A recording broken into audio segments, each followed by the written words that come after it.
Eh bien, je vais laisser la parole, on va passer au débat, à Céline Scavenec. Monsieur le Président, Mesdames et Messieurs les vice-présidents, chers collègues, sur les solidarités territoriales comme sur les solidarités humaines, notre groupe s'exprimera à deux voix. Je vais donc commencer et Simon Jamelin poursuivra notre propos, si vous le voulez bien. Tout à fait. Alors, l'actualité internationale, on en a parlé ce matin, est bien douloureuse, avec notre délibération sur l'Ukraine.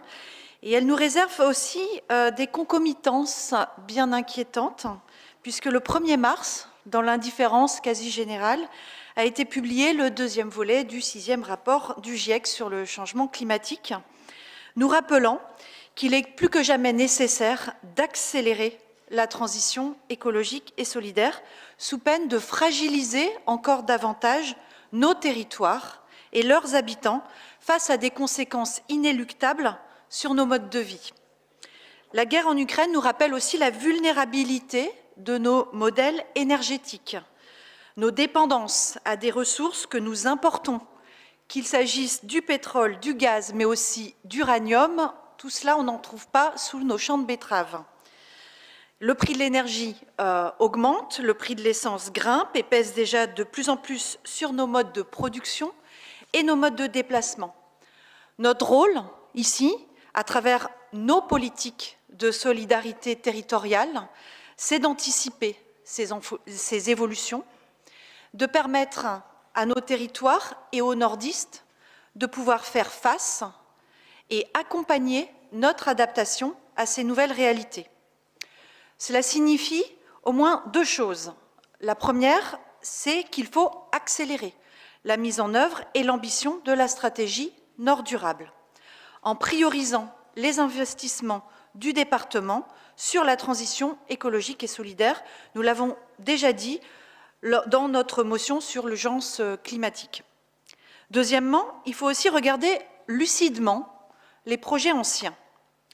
Je sais qu'il est très valorisant pour les élus de pouvoir dire à leurs concitoyens qu'ils ont réussi à obtenir de haute lutte la réalisation, enfin, d'un aménagement, d'une infrastructure qui a été réclamée depuis des années, voire des décennies. Mais est-ce bien raisonnable quand les conditions et le contexte d'émergence des projets n'est plus du tout le même aujourd'hui? Rendons-nous service aux habitants d'aujourd'hui et surtout à ceux de demain en ne réinterrogeant pas le bien-fondé de projets vieux de 40 ans. Le président de la République et le Premier ministre de l'époque, c'était Édouard Philippe, ont eu le courage de lever toute ambiguïté sur l'aéroport Notre-Dame-des-Landes. C'est un exemple. Pourquoi pas nous, ici, dans cet hémicycle, en ce qui concerne des aménagements de voirie imaginés au siècle dernier? Je pense au doublement de la RN2, à d'autres infrastructures routières programmées dans ce budget.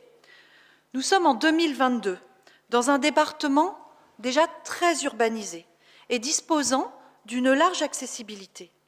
Les habitants s'interrogent sur le prix des carburants et leur capacité à faire le plein. Et ici, l'investissement du budget voirie est de 86 millions d'euros, donc encore en augmentation de 7 millions d'euros par rapport à celui de l'an dernier. Or, quand on regarde les différents budgets des solidarités territoriales qui nous sont ici présentés, nous voyons essentiellement, c'est-à-dire en termes de montants consacrés, des orientations contraires à l'égalité des territoires et qui vont mettre les nordistes dans des situations encore plus compliquées pour eux dans les années à venir.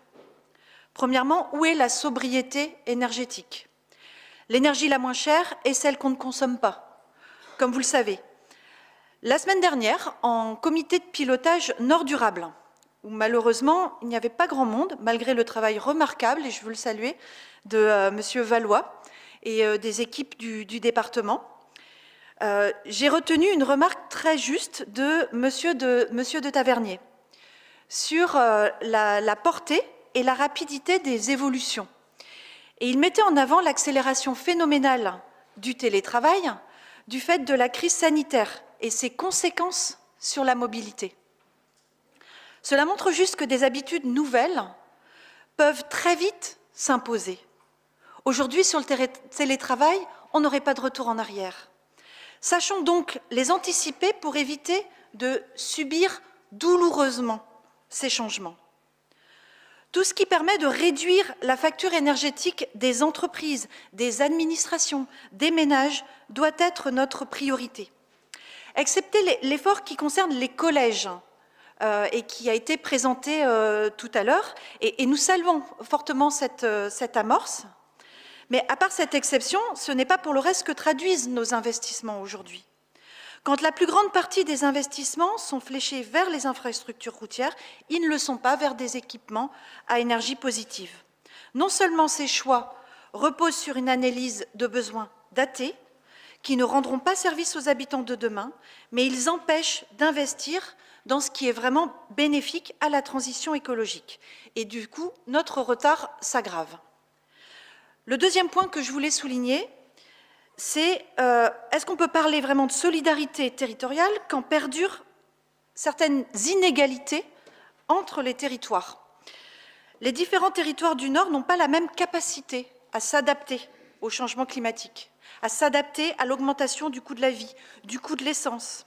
Certains sont contraints, prisonniers d'une situation déjà défavorable. Le département doit, sur ses compétences, aider à l'égalité des territoires. C'est ce qu'il fait à travers un certain nombre de dispositifs qui ont été présentés récemment aux communes. Nous étions présents, Monsieur le Président, à la réunion que vous avez proposée sur l'arrondissement de Lille au début de ce mois, et nous saluons votre implication personnelle dans ces rencontres par territoire. Il y a cependant un non-dit dans ces dispositifs d'aménagement du territoire. C'est le rôle de l'ingénierie territoriale, et que notre budget de solidarité territoriale ne traite que peu. Sur les dispositifs ADVB et PTS qui permettent d'accorder des subventions aux communes, il y a quand même un problème de base qui est la capacité des communes, des intercommunalités à sortir des projets, comme on dit. Quand Monsieur le vice-président Sigler, que j'avais interrogé là-dessus, nous expliquait en commission, Monsieur Belval, vous y étiez, que l'enveloppe de l'an dernier à DVB PTS n'était pas complètement consommée parce qu'il y avait un problème de manque de maturité des projets, je cite, et que cette question, elle est structurelle. Donc comment fait-on pour la résoudre? Bien sûr, alors avec les ressources humaines, les compétences et l'ingénierie technique dont disposent les grandes villes, dont dispose la métropole, les grandes agglomérations, les chargés d'études, les ingénieurs, les agences d'urbanisme, etc. C'est plus facile de sortir des projets. Or, cette ingénierie n'est pas toujours à la disposition des territoires qui en ont le plus besoin. Et il y a là une inégalité flagrante dont nous, élus métropolitains, nous avons bien conscience. Et cette inégalité s'accroît encore plus quand il s'agit de répondre à des appels à projets complexes et exigeants.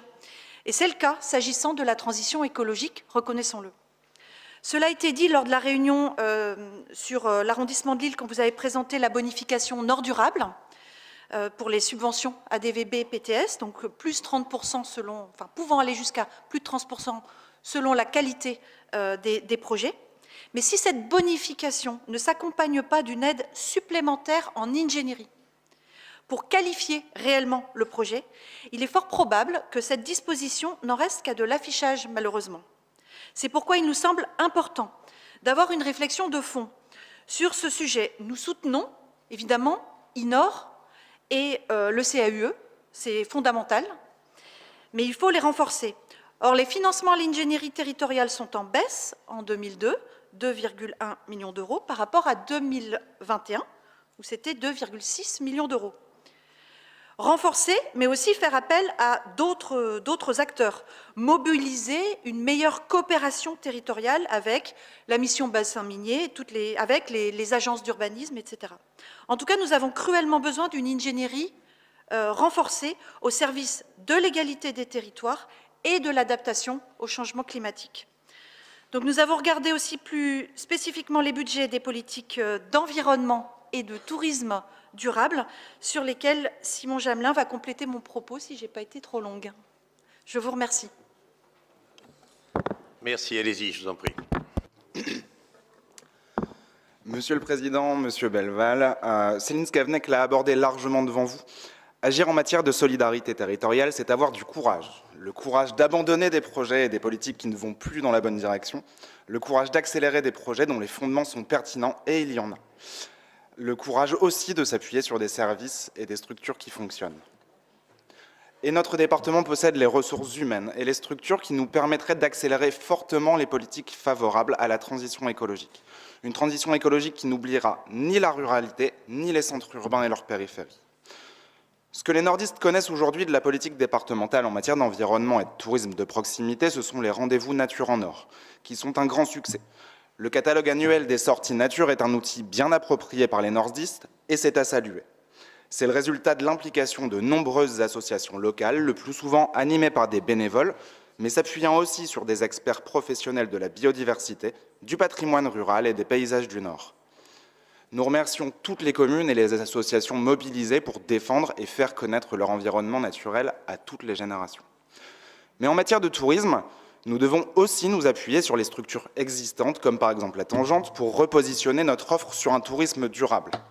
Appuyons-nous sur ce qui fait du Nord un beau département, nos rivières, notre littoral, nos forêts. Répondons à l'attente d'un tourisme de proximité qui conjugue faible impact environnemental et attractivité des territoires. Vous me direz que c'est ce que vous faites, mais enfin, que répondre à cette dame que nous avons rencontrée hier et qui lutte contre le contournement de Maubeuge? Cette dame qui vous a cru lorsque vous incitiez les nordistes à investir dans le tourisme durable et local. Cette dame qui va voir aujourd'hui son gîte détruit parce qu'il est situé sur le tracé de votre futur contournement. Saluons aussi les dispositifs mis en place par le département pour permettre l'approvisionnement des collèges en produits sains et locaux. Cela, nous l'avons dit, va dans le bon sens. Pourtant, sans pilotage réel, ces dispositifs restent du saupoudrage et ne permettent pas de répondre aux exigences des élèves, de leurs parents et des producteurs. Nous avons d'ailleurs été surpris d'apprendre que votre évaluation du volume et de la nature des approvisionnements locaux dans les collèges ne répond pas aux objectifs de la loi Egalim, alors même qu'elle est entrée en vigueur au 1er janvier. Aujourd'hui, nous sommes tenus de proposer au moins 50% de produits durables, dont au moins 20% de produits biologiques en restauration collective. Faute d'anticipation, nous ne sommes même pas en mesure de savoir où nous en sommes précisément de ces objectifs. Mais je vous le dis, nous sommes très loin d'y répondre et au bout de la chaîne, ce sont tous les collégiens et les collégiennes du département qui en pâtiront. Chers collègues, les politiques et les dispositifs existants sont légion. Préservation des espaces naturels, plantation, renaturation et d'autres. Pourtant, sans cohérence recherchée avec les politiques d'aménagement du territoire pour limiter l'artificialisation des sols et protéger les zones humides du département, ces dispositifs ne resteront que des vœux pieux. Et comme pour la loi Egalim, en matière de lutte contre l'artificialisation des sols, nous ne répondons pas aux objectifs nationaux, en l'espèce ceux fixés dans la loi Climat et Résilience. Monsieur le Président, nous vous le répétons depuis longtemps, en matière d'écologie, ce qui est punitif, c'est l'inaction, mais l'incohérence l'est tout autant. Je viens d'aborder des questions d'alimentation et de lutte contre l'artificialisation des sols, mais les exemples sont nombreux. Comment pouvez-vous, par exemple, affirmer vouloir nourrir les habitants du Nord via des filières locales, tout en artificialisant les terres agricoles dans vos projets de contournement? Pourtant, d'autres départements peuvent nous inspirer en matière de solidarité territoriale, d'articulation entre les différentes politiques et de planification. Le département de la Loire-Atlantique propose par exemple la mise en place de périmètres de protection d'espaces agricoles et naturels périurbains, un outil destiné à limiter la consommation d'espace et l'étalement urbain. Ces périmètres de protection foncière, définis en partenariat avec les communes volontaires et la Chambre d'agriculture, garantissent aux communes et aux agriculteurs que ces terres sont, sur le long terme, réservées à une activité agricole. Des programmes d'action sont associés à ces périmètres pour favoriser l'installation de nouveaux agriculteurs, appuyer les modes d'exploitation respectueux de l'environnement et la protection de la ressource en eau. Les incohérences sont nombreuses, je vous le disais, je ne pourrais pas toutes les développer ici. Gestion de la ressource en eau, mobilité du quotidien. Si vous ne dotez pas vos ambitions des moyens nécessaires à leur suivi et à leur développement à grande échelle, vous laisserez les nordistes vulnérables. L'incohérence à l'heure de l'urgence climatique en matière budgétaire, c'est aussi d'augmenter le budget voirie et de consacrer des moyens dérisoires à l'environnement. Seulement 8,2 millions d'euros sur la totalité du budget, soit environ 0,25% du budget total du département, ou encore 3,5% du budget de la solidarité territoriale. Pour reprendre vos mots, Madame Bécu, C'est probablement à l'image de votre ambition. Nous connaissons vos arguments. Il vous serait difficile de calculer de manière précise le budget dédié à l'environnement, puisque vos investissements seraient transversaux. Le mot magique. La transversalité n'empêche pas le chiffrage.